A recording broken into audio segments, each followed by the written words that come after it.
All righty. It is now 1 o'clock, and I want to thank all of you for attending this session. This is for the Promise Neighborhoods 2017 competition. It is the pre-application webinar. My name is Elson Nash, and my colleague, Adrian Hawkins, is joining me. I know also, not officially on the phone, but on the line, are the other program officers for the Promise Neighborhoods team. That is Karen Dorsey Hargrove and also Richard Kress. We are excited that you've joined us today, and we look forward to receiving your 2017 Promise Neighborhoods application next month on September 5th. And so the purpose, once again, of today is to review and discuss the Promise Neighborhoods notice inviting applications, including the eligibility and other program requirements, the priorities, and the selection criteria. We'll also review the grant peer review and application submission process. So we've allotted time after each segment for Q&A through the webinar chat feature on the right-hand side of your screen. Please only submit questions relevant to the topic being addressed by the current speaker. Due to time constraints, we may not be able to answer all questions received. Additionally, we are not able to address questions about the eligibility of a specific entity, questions about the competitiveness of a specific entity or project design, nor are we able to provide a substantive explanation of the rationale behind the inclusion or exclusion of specific items in the Promise Neighborhoods notice beyond what is in the Federal Register. If your question is not addressed, you can submit it to promiseneighborhoods@ed.gov. Many of you have already submitted questions. While we cannot respond to each inquiry with an individual response, we will regularly post answers to the most frequently asked questions on our website. Next week, we plan on posting the 2017 frequently asked questions on our website, and when I say on our website, is the ed.gov website. In addition, our contractor, Westat, will be updating the promiseneighborhoods.ed.gov website. So those two websites will have not only this recording and the slide deck, but it will also have the FAQs next week. So now we're going to go to the program overview. And I'm going to go fairly quickly here because we have a lot of slides to get through. So the vision of Promise Neighborhoods, of course, is that all children growing up in Promise Neighborhoods have access to effective schools and strong systems of family and community support that will prepare them to attain an excellent education and successfully transition to post-secondary education. Promise Neighborhoods is both a place and a strategy. So what is the purpose? The purpose of Promise Neighborhoods program is to significantly improve the academic and developmental outcomes of children living in the most distressed communities of the United States, including ensuring school readiness, high school graduation, and access to a community-based continuum of high-quality services. The program serves neighborhoods with high concentrations of low-income individuals, multiple signs of duress, which may include high rates of poverty, child obesity, academic failure, juvenile delinquency, adjudication, or incarceration, and schools implementing comprehensive support and improvement activities or targeted support and improvement activities under Section 111D of ESEA. All strategies in the continuum of solutions must be accessible to children with disabilities and English learners. So what I just read off really is about the new statute that Promise Neighborhoods is under. And most of this information, in fact all of it, comes from the statute, which is very important. The Promise Neighborhoods program calls for community stakeholders to do business differently. That's what you see in the program overview. It requires all stakeholder groups to work across sectors and organizations. It requires stakeholders to focus on what works to achieve a common set of results for children and youth. Later on in the slide deck, Adrian and I will cover the 10 results and 15 indicators that many of you will have to respond to. Promise neighborhoods are led by organizations, i.e. backbone organizations, that work to ensure that all children and youth in the target geographic area have access to services that lead to improved educational and developmental outcomes from cradle to career, and are on best available evidence, and we'll cover evidence later on, that are designed to learn about the impacts of approaches for which there's less evidence and are linked and integrated seamlessly, and include education programs as well as programs that provide support for family and community. Promise neighborhoods enable children and youth within targeted distressed communities to participate in the full range of cradle to career supports that are necessary for them to realize their potential. In working with community stakeholders to do business differently, we urge the lead organization to compose the application with community stakeholders and partners. This is a critical point here. We want to make sure that when you are grantees, your community partners are fully aware of what's in your application and they are true partners in this process. So where have we been and where are we going? So in 2010, we've had 21 planning. 2011, we had 15 planning and 5 implementation. 2012, we had 10 planning and 7 implementation. And then in 2016, we had 6 implementation. We currently hope to award anywhere between 4 to 6 implementation awards. When this program was reauthorized, it was reauthorized as an implementation program. Please do note that we also provide planning activities, limited planning activities in the first and second year of this program. The estimated range of awards is anywhere between $4 to $6 million. The maximum amount is $6 million. Average is about $5 million, and the maximum amount is up to 60 months or 5 years. So the program overview, what's new in 2017? As I alluded to earlier, this program is now authorized under the Every Student Succeeds Act. One of the big differences from previous is that this program, even though it is a implementation program, there is limited allowance for planning-related activities. In addition, based on what we found and experienced in previous grant cohorts, we have requirements related to data and performance measurement. You will see, related to data and performance, that there is the guide, the 2013 guide for measuring performance that we strongly encourage you to go by. That guide was created by the Urban Institute.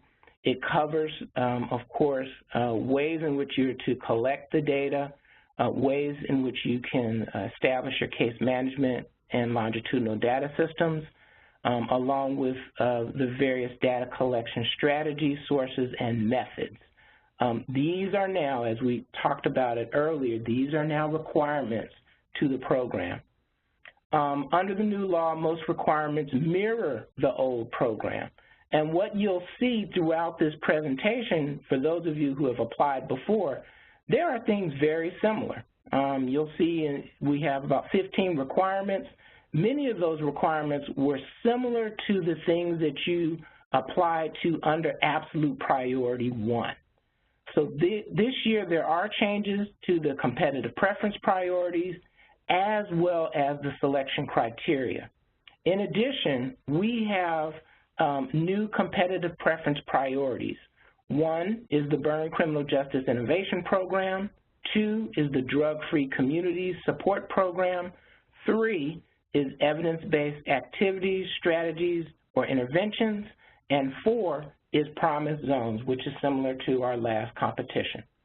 Although the selection criteria headings remain the same, once again, there are some changes to sub-factors that you should pay close attention to as this is how applicants receive points.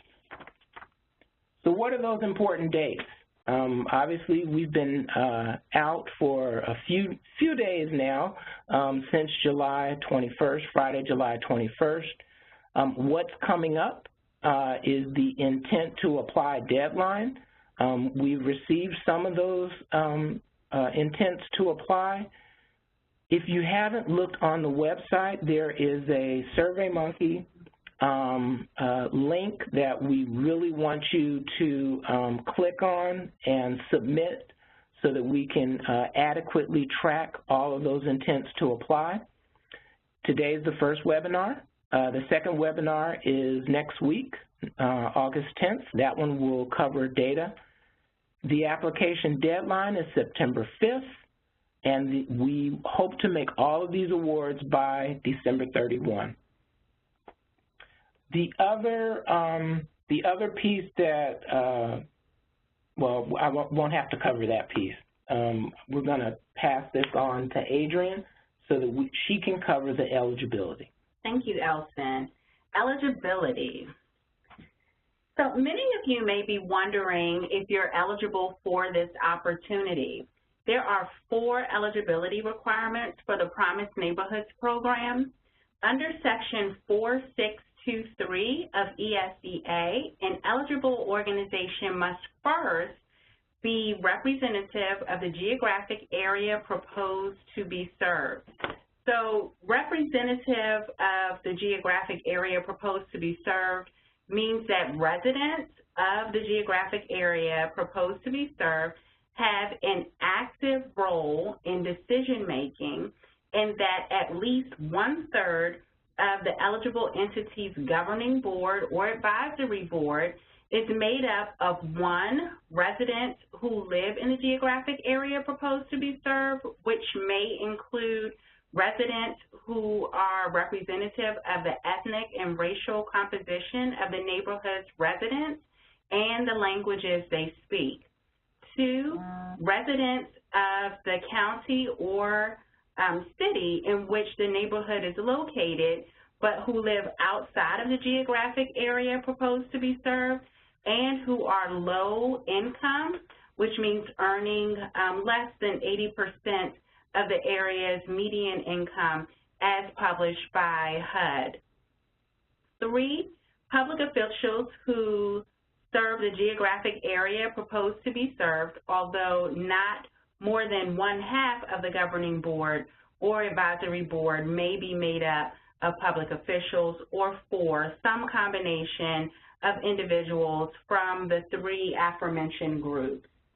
The second eligibility requirement is that an applicant must operate or propose to work with and involve in carrying out its proposed project in coordination with the school's LEA, at least 1 public elementary school or secondary school that is located within the identified geographic area that the grant will serve.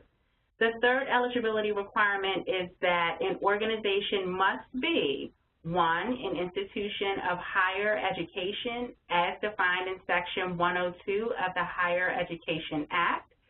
2, an Indian tribe or tribal organization as defined in Section 4 of the Indian Self-Determination and Education Assistance Act. 3, 1 or more nonprofit entities working in formal partnership with not less than 1 of the following entities: a high-need LEA, an institution of higher education, the office of a chief elected official of a unit of local government, and 4, an Indian tribe or tribal organization. Lastly, the 4th eligibility requirement is that an applicant must provide at least 1 of the solutions from the applicant's proposed pipeline of services in the geographic area proposed to be served. Great. Thank you, Adrienne. And so on that last note, when she talked about requirements, each applicant that receives a grant award from the Promised Neighborhoods competition must use the grant funds to implement the pipeline services and continuously evaluate the success of the program and improve the program based on data and outcomes. So the first requirement, under Section 4624 of ESEA as amended by the Every Student Succeeds Act, applicants must submit and address 12 requirements. I'll try to go through these relatively fast. Requirement 1, applicants must submit and address a plan to significantly improve the academic outcomes of children living in the geographically defined neighborhood that is served by the eligible entity by providing pipeline services that address the needs of the children in the neighborhood, as identified by the needs analysis and that is supported by effective practices. It is critical for applicants to take time to conduct a thorough needs assessment of the population it proposes to serve.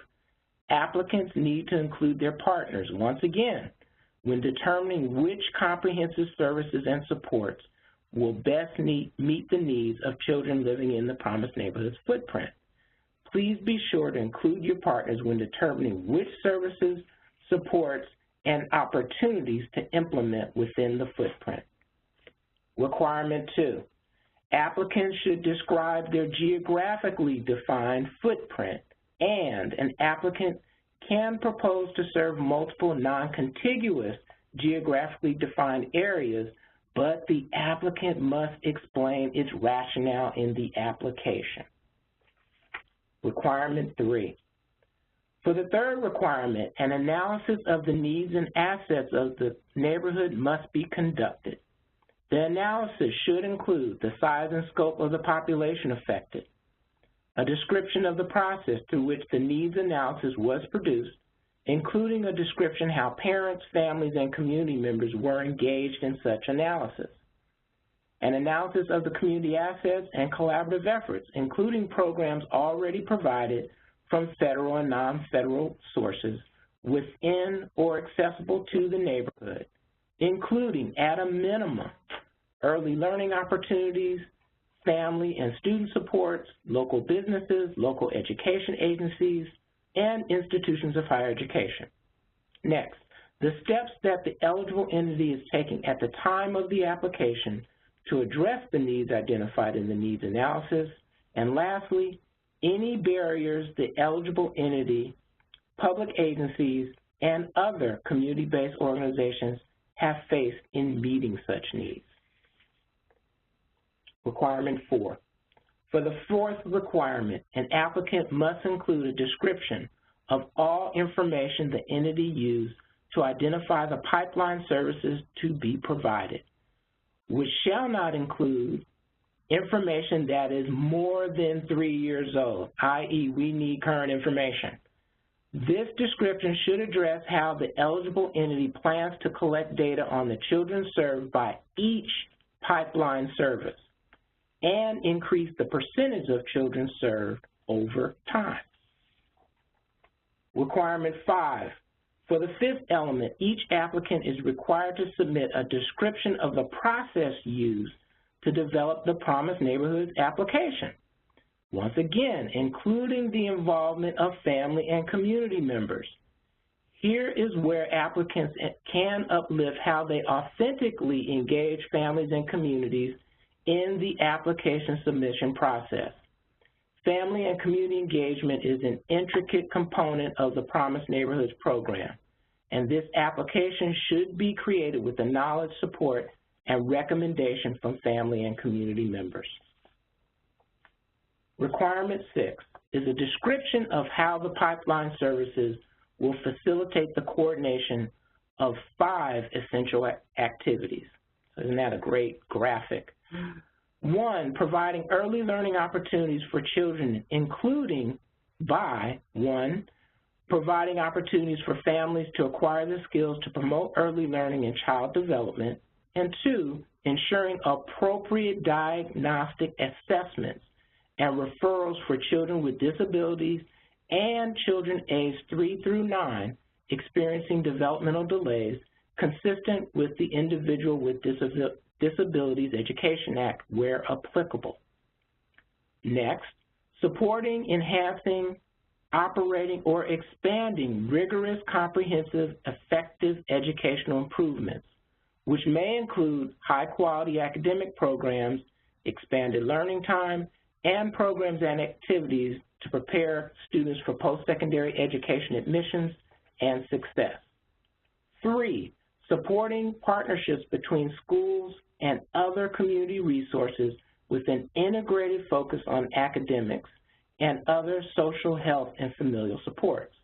And 4, providing social, health, nutrition, and mental health services and supports for children, family members, and community members, which may include services provided within the school building. And 5, supporting evidence-based programs that assist students through school transitions, which may include expanding access to post-secondary education courses and post-secondary education enrollment, aid or guidance, and other supports for at-risk youth. Each of the 5 areas must be addressed by the applicant. Requirement 7. Requirement 7 allows applicants to provide a narrative of approaches that will be utilized to implement the applicant's continuum of solutions. The description should encompass the services, supports, and opportunities for children and their families, as well as community members. This plan should coincide with the purpose of the Promised Neighborhoods program. Requirement 8. As previously mentioned and emphasized, family and community engagement is at the core of the Promised Neighborhoods program. Requirement 8 ensures that organizations effectively connect with families and communities in an effort to build and sustain an authentic relationship with family and communities. For this element, an applicant must establish and maintain 4 essential elements. The elements are listed on the side. In essence, applicants need to work with families, communities, and partners in order to create and retain comprehensive services to support children and their families from cradle through post-secondary education. Requirement 9. Applicants must provide an explanation of how the eligible entity will continuously evaluate and improve the continuum of high-quality pipeline services to provide for continuous program improvement and potential expansion. Requirement 10. All applicants must commit to collecting the required Promised Neighborhood performance indicators and their data, establishing the conditions for effective case and data management, and using data to improve program outcomes. In understanding the conditions necessary to collect, manage, and utilize data for Promised Neighborhoods, an applicant is required. So earlier we talked about these new requirements around data. 1, hire dedicated staff to ensure its project has sufficient personnel and/or contractors to effectively manage its data collection activities, case management, and data systems. 2, submit a detailed data collection and reporting plan that includes a description of how it will conduct a biannual neighborhood survey of children and adults in the Promised Neighborhoods, collect at least annually data on performance indicators in Table 1, establish clear annual targets and goals for growth on the performance indicators, and lastly, report those data to the department annually. C, describe how it will develop a case management system to track key information and progress toward outcomes for individual children and adults participating in its Promised Neighborhood programs, and to facilitate communication and coordination of services on behalf of these individuals. And lastly, describe how it will develop and maintain a longitudinal data system to track outcome measures and other performance indicators over time, i.e. snapshots and extracts from the case management system at different points in time. Now, once again, on requirement 10, there are 10 established results and the corresponding 15 indicators and sources for Promise Neighborhoods program. These indicators serve as a way to measure improved academic and developmental outcomes for children, including indicators of school readiness, high school graduation, post-secondary education and career readiness, and other academic and developmental outcomes. Each grantee is required to collect and report data on the performance indicators annually. Subsequently, the department will make a determination for continuation funding and grant extensions based on the performance indicator outcomes and available funding. The indicators on slides 25 and 26 are not intended to limit applicants from collecting and using additional family and community support indicators proposed to the department. Applicants are strongly encouraged but are not required to propose additional performance indicators aligned to the specific pipeline services proposed in their application. Requirement 11. Requirement 11 involves an applicant's obligation to work with the department and with the national evaluator for Promise Neighborhoods or another entity designated by the department to ensure that data collection and program design are consistent with plans to conduct a rigorous national evaluation of the Promise Neighborhoods program and of specific solutions and strategies pursued by individual grantees. This commitment must include, but not be limited to, 1, ensuring that through memoranda of understanding with appropriate entities, the national evaluator and department have consistent with applicable privacy requirements access to relevant program and project data sources, i.e. the administrative data and program and project indicator data, including on a quarterly basis if requested by the department. 2, developing in consultation with the national evaluator an evaluation strategy, including identifying a credible comparison group. And 3, developing in consultation with the national evaluator a plan for identifying and collecting reliable and valid baseline data for both program participants and a designated comparison group of non-participants. Also, each eligible entity that receives a grant under this program is required to prepare and submit an annual report to the Secretary that must include information about the number and percentage of children in the neighborhood who are served by the grant program, including a description of the number and percentage of children accessing each support service offered as a part of the pipeline of services. And 2, information relating to the metrics established under the Promise Neighborhood indicators. In addition, grantees are required to make these data publicly available. This was something that was specified in the Every Student Succeeds Act, including through electronic means. To the extent practicable, and as required by law, such information must be provided in a form and language accessible to parents and families in the neighborhood served under the Promise Neighborhoods grant.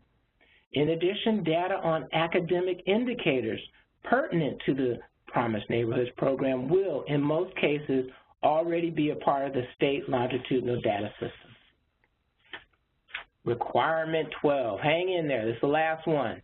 Each applicant must submit as part of its application a preliminary memorandum of understanding signed by each organization or agency with which it would partner in implementing the proposed Promise Neighborhood. Within the preliminary memorandum of understanding, all applicants must detail each partner's financial, programmatic, and long-term commitment with respect to the strategies described in the application. Under Section 4624C of the ESEA, applicants that are nonprofit entities must submit a preliminary memorandum of understanding signed by each partner, which includes at least one of the following: a high-need LEA, an institution of higher education, the office of the chief elected official of a unit of government, or an Indian tribe or tribal organization. So those are those 12 requirements, but you have others. and these are equally important, and this is cost share and match.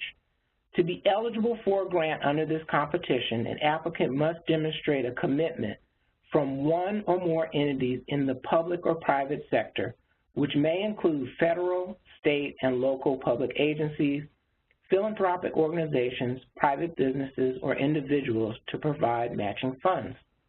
An applicant proposing a project that meets absolute priority 1, Promise neighborhoods in non-rural and non-tribal communities must obtain matching funds or in-kind donations equal to at least 100% of its grant award.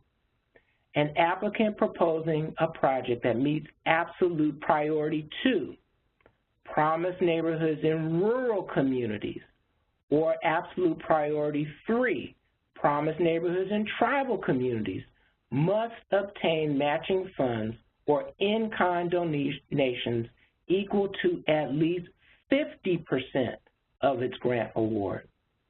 Eligible sources of matching funds include sources of funds used to pay for solutions within the pipeline services, initiatives supported by the LEA, or public health services for children in the neighborhood. At least 10% of an applicant's total match must be cash or in-kind contributions from the private sector, which may include philanthropic organizations, private businesses, or individuals. Applicants must demonstrate a commitment of matching funds in the application. This is very important. Applicants must specify the source of funds or contributions, and in the case of a third-party in-kind contribution, a description of how the value was determined for the donated or contributed goods or service.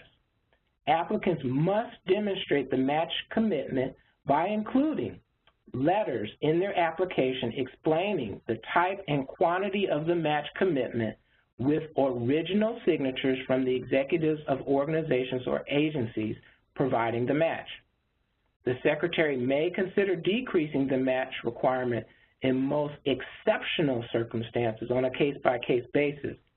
An applicant that is unable to meet the match requirement must include in its application a request to the Secretary to reduce the match requirement, including the amount of the requested reduction, the total remaining match contribution, and a statement of the basis for the request. The Secretary will grant this request only if an applicant demonstrates a significant financial hardship. An applicant should review the Department's cost-sharing and cost-matching regulations, which include specific limitations in 2 CFR 200.306 and the cost principles regarding donations, capital assets, depreciation, and allowable costs set out in Subpart E of 2 CFR Part 200. And now we have Q&A.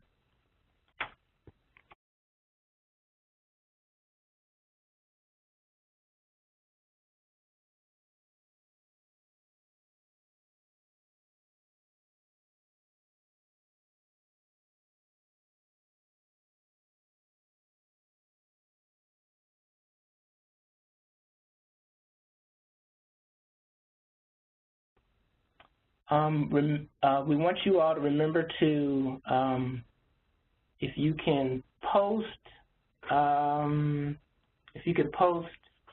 your questions, that would be helpful. And let's see here.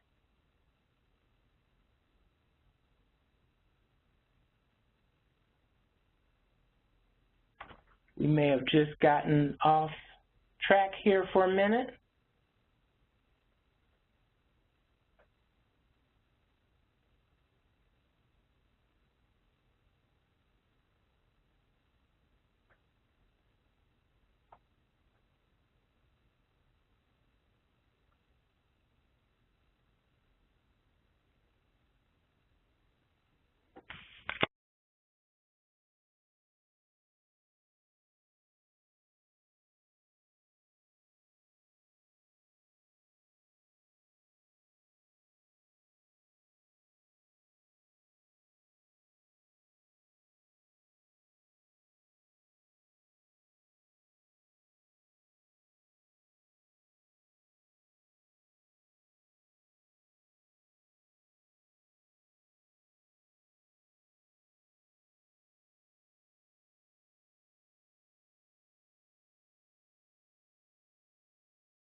So sorry for a delay here. We've been waiting for the questions to come in. The presentations will be available to you all online at the latest early next week. That will be on the websites that I mentioned earlier. It will be this slide deck along with the recording that will be available for you. In terms of, there was a question about planning and implementation periods, how they interact, and what a timeline looks like. Essentially, through this program, an applicant is allowed planning activities the first year, and so it really depends on the nature of what you plan to do in terms of your planning activities the first year, and then subsequent years would be related to implementation activities. That timeline, year one, planning, subsequent years, implementation, with the expectation that you're able to hit the ground running literally after that planning period, so that you are more engaged in implementation activities. Trying to look for a few more. In terms of back to the planning activities, and this is under the ESSA, applicants that propose the use of not less than 50% of the grant funds, so 50% of the grant funds in year one and 25% in year two. So that gives you an idea of the amounts of grant funds in years one and two, and then hopefully that also gives you an idea of your implementation activities as well, related. So, the adverse would be 50% in year one and then 75% in year two. So let's see, and I also answered the questions around previous activities. Let's see.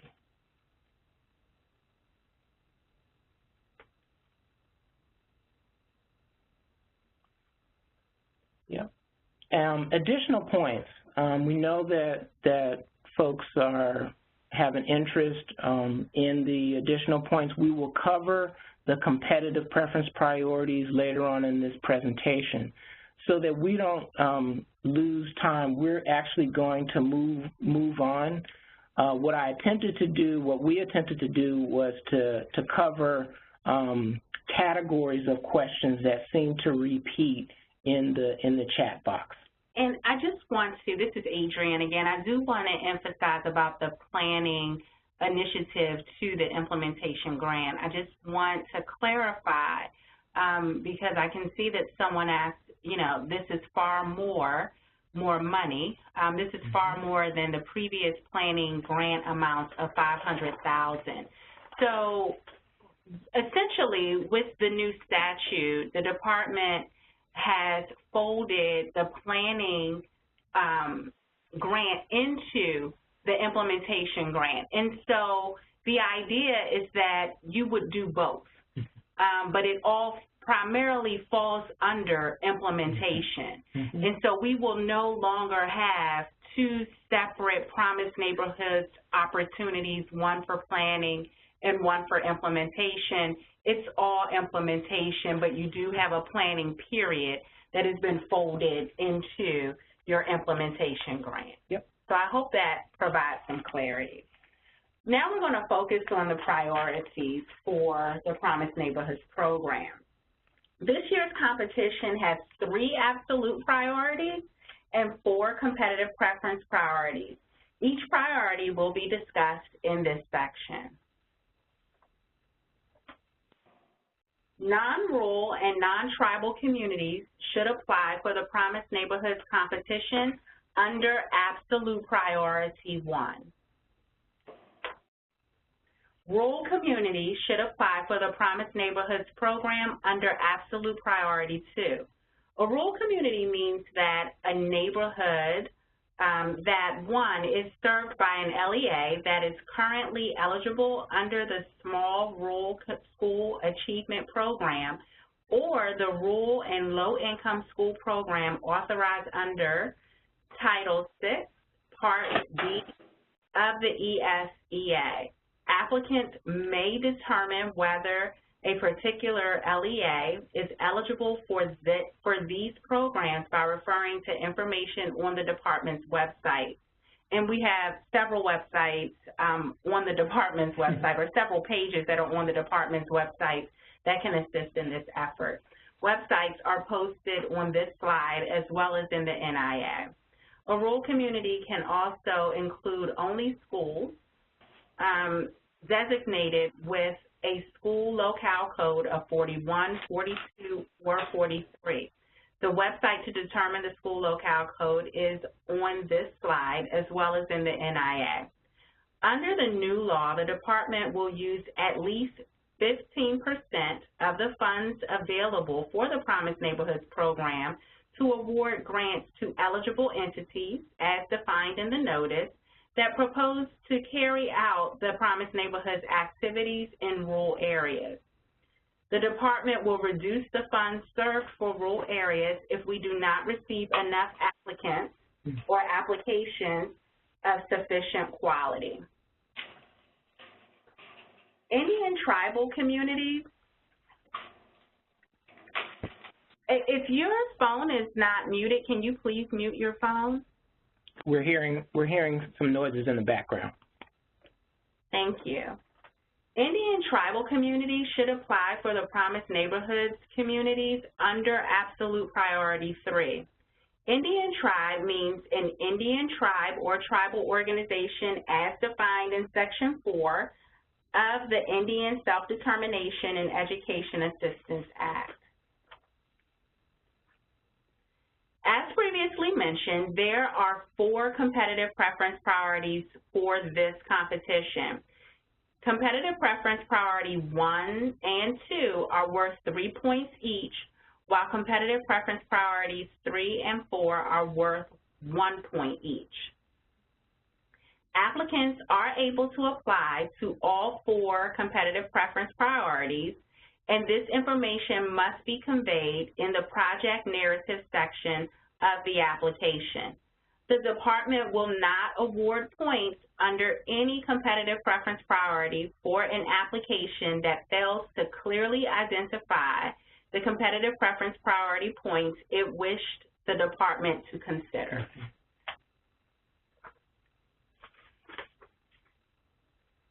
Competitive preference priority 1, Burn Criminal Justice Innovation, is worth 3 points. To meet this priority, an applicant must propose to serve geographic areas that were the subject of a targeted strategy addressing crime in a specific community pursuant to a Burn Criminal Justice Innovation grant awarded by the U.S. Department of Justice during fiscal year 2012 or later years. The applicant must be or must have received a Burn Criminal Justice Innovation grant or must be a partner of a Burn Criminal Justice Innovation grantee with an MOU indicating their commitment. An applicant may receive 3 points for competitive preference priority 2, drug-free communities. To receive points under this priority, the applicant must either, 1, demonstrate that it has received a drug-free communities grant to prevent opiate usage, or abuse as one of its areas of focus, or 2, provide in its application a memorandum of understanding between it and a partner that is a recipient of a drug-free communities grant to address opiate abuse prevention as one of its areas of focus. Competitive preference priority 3, evidence-based activities, strategies, or interventions. To meet this priority, an applicant must propose to carry out evidence-based activities, strategies, or interventions that, based on information included in their application, are supported by promising evidence. The applicant must provide the correct citations for study related to the interventions they propose. Promising evidence means the following conditions are met. Number 1, there is at least one study that is a correlational study with statistical controls for selection bias with a relevant finding, quasi-experimental design studies, or experimental studies to also qualify. And 2, the relevant findings in the study of statistically significant and positive or favorable effect of the project component on a student outcome or other relevant outcome with no statistical or statistically significant and overriding negative or unfavorable evidence on that project component from other findings on the intervention reviewed by and reported in the What Works Clearinghouse that meet What Works Clearinghouse evidence standards with or without reservations. This CPP, Competitive Priority 3, is worth 1 point. And this is more information here on CPP 3. Your proposal should specify the intervention or interventions in the study or studies that you plan to implement, the findings within the citations that you are requesting to be considered as evidence-based, including page numbers of specific tables, if applicable. You should submit no more than 2 studies or study citations in the proposal. In addition to referencing the study citation or citations in the application narrative, be sure to include a copy of the full study or studies in the appendix.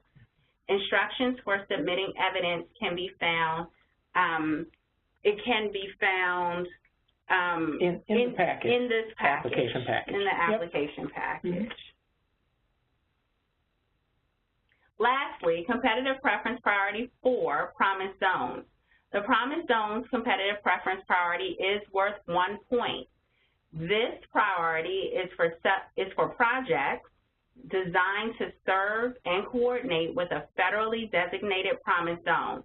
There is a list of Promise Zone sites at www.hud.gov/Promise Zones. Each application for Promise Neighborhoods must be accompanied by a certification of consistency with Promise Zone Goals and Implementation, HUD Form 50153, signed by an authorized representative of the lead organization of a Promise Zone. And so with that, we'll pause for a few moments, and then we'll come back and take your Q&A.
There seems to be very specific questions around eligibility as opposed to questions regarding the competitive preference priorities.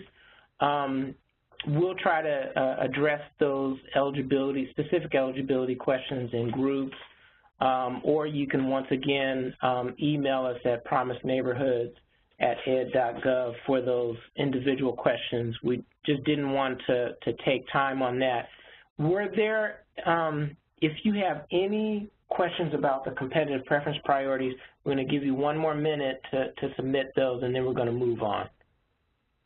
For competitive preference priorities or the absolute priorities. So if you applied in previous years, you're familiar with absolute priorities 2 and 3, but absolute priority 1 is for all applicants that are non-rural and non-tribal.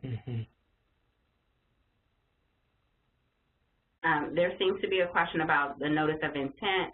You can find the link on our website, and if you have problems finding that link, feel free to send us an email and we will move forward with that. The email is promiseneighborhoods.ed.gov or @ed.gov. Sorry about that. It's promiseneighborhoods@ed.gov. Yep, promiseneighborhoods@ed.gov. So we are now going to move on for selection criteria. Thank you, Elson. The selection criteria determines how your application will be scored. As previously mentioned, although the selection criteria headings remain the same as last year, there are a few changes to this year's sub-factors. Please be sure that you, your team, stakeholders, partners, whoever you have helping you to compose this application, pay very close attention to all of the sub-factors under this year's selection criteria. The 2017 Promise Neighborhoods Competition Selection Criteria is comprised of 5 sections. The need for the project is up to 15 points. Quality of project design up to 30 points. Quality of project services up to 20 points. Quality of project management plan up to 20 points, and adequacy of resources up to 15 points. Under the selection criteria, applicants can score up to 100 points depending on the extent to which they address each selection criterion. With the selection criteria and the competitive preference priorities, applicants can earn up to 108 points on this year's Promise Neighborhoods application.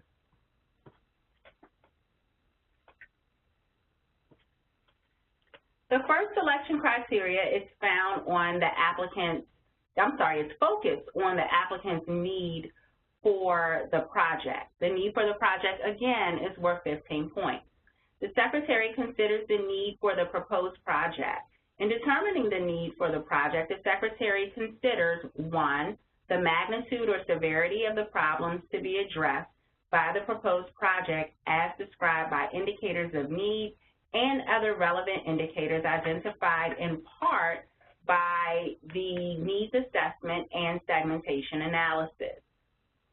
2, the extent to which the geographically defined area has been described. And 3, the extent to which specific gaps or weaknesses in services, infrastructure, or opportunities have been identified and will be addressed by the proposed project, including the nature and magnitude of those gaps and weaknesses. The quality of project design is the second selection criterion. An applicant may receive up to 30 points for the quality of project design. The Secretary reviews each application to determine the quality of project design. In determining the quality of the design of the proposed project, the Secretary considers the following factors. Number 1, applicant describes a plan to create and complete a complete pipeline of services, including early learning through grade 12, college and career readiness, and family and community supports without time and resource gaps that will prepare all children in the neighborhood to retain an excellent education and successfully transition to college and a career, and that will significantly increase the proportion of students in the neighborhood that are served by the complete continuum to reach scale over time. 2, methods of evaluation include the use of objective performance measures that are clearly related to the intended outcomes of the project and will produce quantitative and qualitative data to the extent possible. And 3, proposed project is supported by strong theory. And when we say strong theory, please make sure that you look up that definition in the notice inviting applications. There's a logic model that's associated with it. Please remember to look up the definition of strong theory so that way you can respond to it appropriately. The quality of project services is the third selection criteria. It is worth 20 points. The Secretary considers the quality of the services to be provided by the proposed project. In determining the quality of the project services, the Secretary considers, 1, the quality and sufficiency of strategies for ensuring equal access and treatment for eligible project participants who are members of groups that have traditionally been underrepresented based on race, color, national origin, gender, age, or disability. 2, the likelihood that the services to be provided by the proposed project will lead to improvement in the achievement of students as measured against rigorous academic standards. And 3, the quality of the applicant's plan to establish formal and informal partnerships, including the alignment of visions, theories of action, and theories of change described in its Memorandum of Understanding, and to create a system for holding partners accountable for performance in accordance with the Memorandum of Understanding. The applicant can earn up to 20 points for the quality of the management plan. Under this selection criterion, the Secretary considers the quality of the management plan for the proposed project. In determining the quality of the management plan for the proposed project, the Secretary considers the following. 1, to achieve the objectives of the proposed project on time and within budget, including clearly defined responsibilities, timelines, and milestones for accomplishing project tasks. And 2, provisions on collecting, analyzing, and using data for decision-making, learning, continuous improvement, and accountability, including whether the applicant has a plan to build, adapt, or expand a longitudinal data system that integrates student-level data from multiple sources in order to measure progress while abiding by privacy laws and requirements and ensuring that any systems built, adapted, or expanded upon includes essential security controls.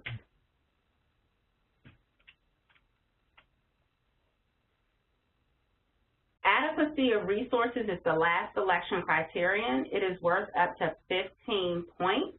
The Secretary considers the adequacy of resources for the proposed project. In determining the adequacy of resources for the proposed project, the Secretary considers, number 1, costs are reasonable in relation to the number of persons being served and to the anticipated results and benefits.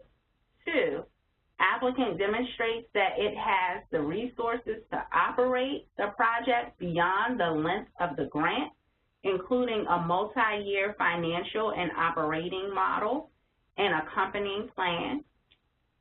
The demonstrated commitment of any partner, evidence of broad support from stakeholders, including, or for example, state educational agencies, teachers unions, etc., critical to the project's long-term success for more than one of these types of evidence.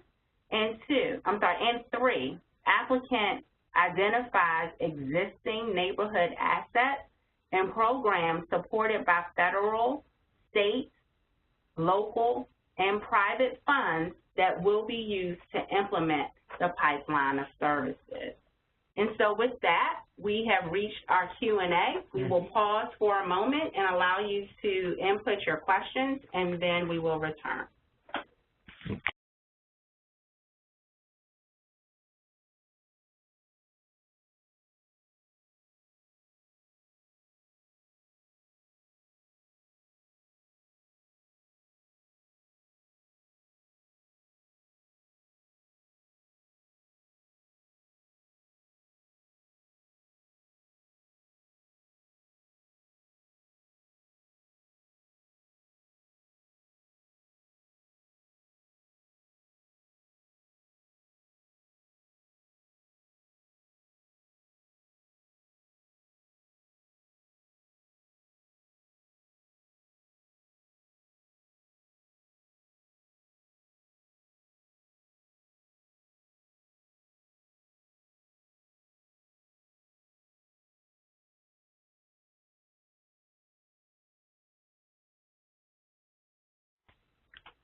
Once again, if you have questions related to the section that Adrienne just covered, please provide them. We will go over the peer review process, so we'll have an opportunity to answer any questions about peer reviewers and the process in about 10 seconds. All right, so the peer review process. When we announced the FY17 Promise Neighborhoods competition, we also put out a call for peer reviewers. We are seeking individuals with expertise in education reform, community and youth development, strategy and policy, and grant application review. The deadline for the peer reviewer applications is August 25th. Grant applications are screened for several eligibility factors, including the absolute priorities. They are then evaluated by a 3-person, non-federal panel. Panels are typically assigned no more than 10 applications to review. Each reviewer individually reads, evaluates, and scores their assigned applications based on selection criteria and competitive preference priorities announced in the notice. The panel was given time to discuss the applications and their scores and comments. The 3 reviewer scores are then averaged to create an overall application score. The department will prepare and rank order of applications for each absolute priority based on the evaluation of their quality by the peer reviewers according to the selection criteria and the competitive preference priorities. So successful applicants will be notified of their award prior to December 31, 2017. The one thing that I can say, given that we are now heading into, year 6, we have experienced pools of reviewers that are knowledgeable of our program and have followed our program closely. So we feel strongly that we have a strong pool of reviewers that are knowledgeable of the processes and knowledgeable of the program activities related to your applications. Okay. Application process overview. Though it is not mandatory, applicants are strongly encouraged to submit an intent to apply notification to the U.S. Department of Education by August 21st, 2017. By submitting a notice of intent to apply, you are not making a commitment, and it just helps us internally to be able to plan for the upcoming review process. And so we, strongly encourage you to do that. It does not go against you if you don't.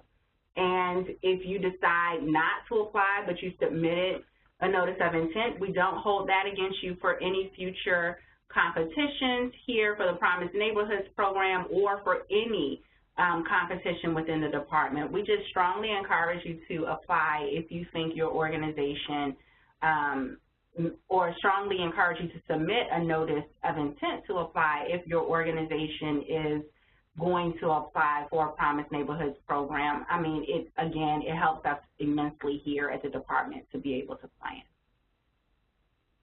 Applications for grants under this competition must be submitted electronically using the grants.gov site. We strongly encourage you to register and apply for this competition early. I can't stress that enough, early. Everything that's coming up under the next several slides, you need to do it as soon as possible if you have not done so already. And the reason why we encourage you to do that is because we want you to be able to apply. We want your applications to be part of the pool of applications that are reviewed. And for some of this, some organizations wait until the last minute, and then unfortunately we can't accept their applications. So again, all applications should be submitted electronically using the grants.gov website. We strongly encourage you to register and apply for this competition early. The process for registering can take an extensive amount of time, and the department will not be able to extend the deadline for this opportunity. Please be sure to familiarize yourself with grants.gov, the application instructions, and all necessary steps. To complete the application, all applications must be submitted by September 5th, 2017, 4:30 p.m. Washington, D.C. time. When completing the application, please be sure to include each section of the application. So this slide here has all of the sections laid out. You want to make sure that you include each section. Here is a list of appendices to accompany the application. Please be sure to include attached documents for the appendices. And please make sure, and I just want to call your attention, all of these components are equally important, but I do want to call your attention to Appendix G, which is where the evidence that we discussed earlier, that information goes into Appendix G. And then your logic model, again, making sure that you reference the definition for strong theory in the NIA, that goes in Appendix G as well. Before applying for the Promised Neighborhoods program, you need to register as an applicant associated with the organization. Registering with grants.gov allows you to create an account and connect it with the organization you either work for or otherwise contribute to their grant applications. And so I'm just going to pause here for a moment as well. If you have someone who worked, if you previously submitted a Promised Neighborhoods Award and you have someone who worked on it, their information may be in the system, but your information may not be there. You need to make sure that you have all of that information cleared up, ready to go, prior to September 5th. And so if I were you, I would, as soon as this call ends, I would go on to grants.gov to check that out. I would also go on to some of these other websites that I'll mention in the next couple of slides as soon as we get off the call So that way you'll be able to get everything taken care of between today and tomorrow, so you'll be all set for submitting your application on time, which again is the 5th of September.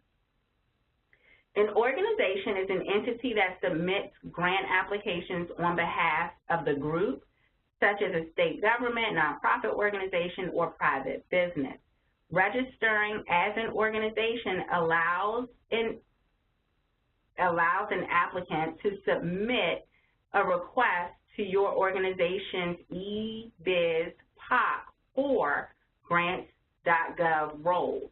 One of these roles is an authorized organization representative, which, if authorized to you, allows you to submit applications on behalf of your organization. If you are not in that role, you may need to find out what needs to be done. What are those next steps in order to place you in that role? Please do not contact the Promise Neighborhoods office because we cannot provide technical support for all of these separate components, these separate pieces leading up to filing your application. You need to contact the support office, the help desk that are on these particular websites. Registering for this opportunity can take up to 3 weeks. As previously stated, we strongly encourage you to register early. If you have not done so already, you'd want to begin that process today. Please do not wait until the last minute or 3 weeks out to begin this process. We know that applicants will spend a lot of time on their applications, but this is equally important as to it's equally important because it determines if you will be able to submit your application for this opportunity. There are 5 steps. There are 5 steps to the registration process. Applicants must, number 1, obtain a DUNS number. Number 2, register with SAM. Number 3, create a grants.gov username and password. Number 4, eBiz POC authorizes grants.gov roles. And number 5, track role request status. Steps on how to complete the aforementioned processes are on this slide as well as listed on the grants.gov website. With that said, we want to highlight step 2 in this process. In order to submit an application through grants.gov, all applicants must be active in the System for Award Management, or SAM.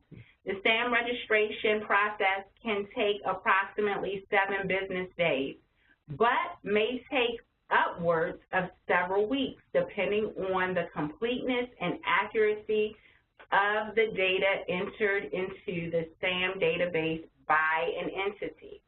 Thus, if you are submitting an application under the Promise Neighborhoods competition, please allow sufficient time to obtain the register your DUNS number and TIN. Or TIN. We strongly recommend that you register early. Once your SAM registration is active, you will need to allow 24 to 48 hours for the information to be available in grants.gov, and before you can submit an application through grants.gov. Information about SAM is available at www.sam.gov. To further assist you with obtaining and registering your DUNS number in SAM or updating your existing SAM account, the U.S. Department of Education prepared a SAM.gov tip sheet, which you can find, and I believe it is on, is it here? Yes, it is here. So if you're looking at the slide, you see the second bullet, register with SAM. And the second website for SAM is the tip sheet. You can click on that, or, once you receive the PowerPoint presentation, you should be able to click on it and that way you will be able to start your process there. Again, we strongly encourage you to register early within the system. If you have technical challenges, we encourage you to contact grants.gov or the appropriate entity noted on the slide. Again, please do not contact us because we cannot provide technical assistance for that. Here is a screenshot of the grants.gov homepage. In order to get started, each applicant must log onto grants.gov. Afterwards, hover over applications and select organization application registration. Grants.gov will walk you through each step of the process to ensure that your organization is able to apply for this opportunity. Though we will not go through each screen, this information should get you started so that you can register and apply for this opportunity. Again, start today. To reiterate, please make sure to begin registration early, as the process may take up to 3 weeks. If you do not complete your registration by the submission deadline, then you are unlikely to be allowed to submit an application. Should you encounter technical challenges or if you have general questions pertaining to the application process in grants.gov, the grants.gov support desk is available to you 24 hours a day, 7 days a week. The support desk is closed on holidays, so the only holiday that we have between now and the deadline would be Labor Day. So please make sure that you're not calling the help desk on Monday, September 4th, because it will be closed. You may reach the support desk at support@grants.gov or 1-800-518-4726. After you register in grants.gov and have written your application, you will be ready to submit it. All applications must be sent prior to September 5th, 2017, 4:30 p.m. Washington, D.C. time. You should know that the system will take some time to load your application. It would not be wise to submit your application at 4:20 p.m. Washington, D.C. time on September 5th. Uploading applications tends to be longer than usual on the deadline date, as numerous organizations are also trying to upload their applications. Again, if your application is submitted or loaded after 4:30 p.m. on September 5th, the application may not be accepted.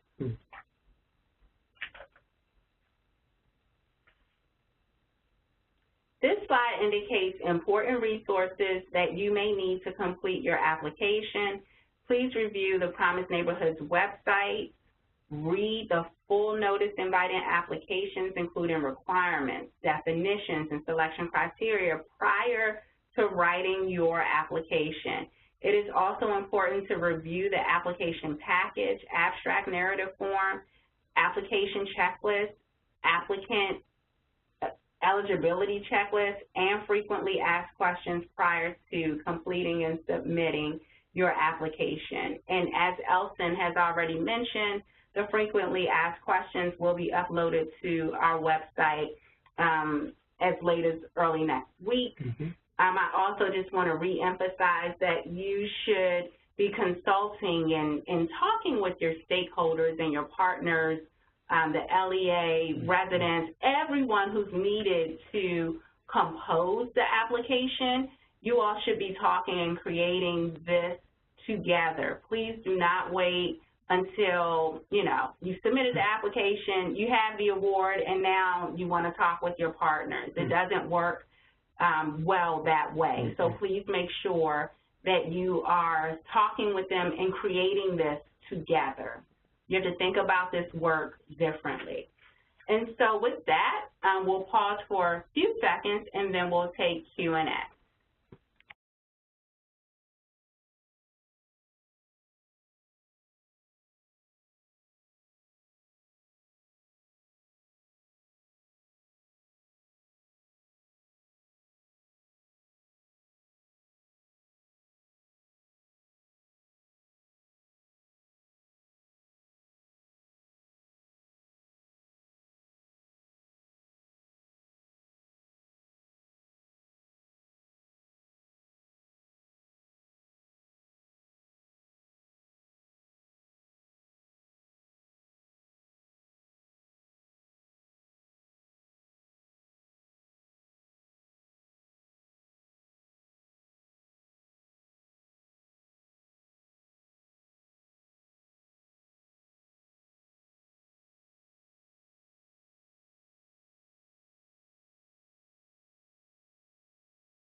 So we don't see any additional questions.